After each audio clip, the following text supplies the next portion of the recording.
với Sunday cả ha cái Sunday lệ cả ha ngắm ngem thì anh mấy hay cả hạt tổ xe hàng chú với sống bằng áp với hàng zone nên anh tiếng hàng là vắng hey cái tiếng đều try chỉ cái này ta sim sim này chú vẫn chân thom nó ngài hạc thì thom nó thì ngài rồi đấy anh xem ngài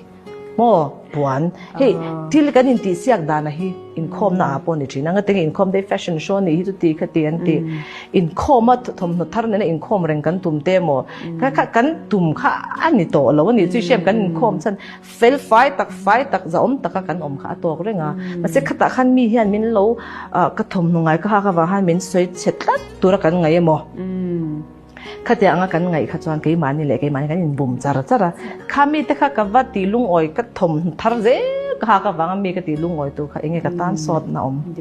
tí rồi kan balau ba cái phurit in siam na khani ta ni chu khát cái pha te po anh in chế na te po ta trang no ban lai trang an sia thiam mi lo branded tàu tak lo bel ta char char la anaki na chan phê khok helai sang khan man po lo ni se thatak po angai ne bia wang bun tla ka ngai lo mai yang mo chu chu ke man ni nu le pa te ti swal le kha ni ta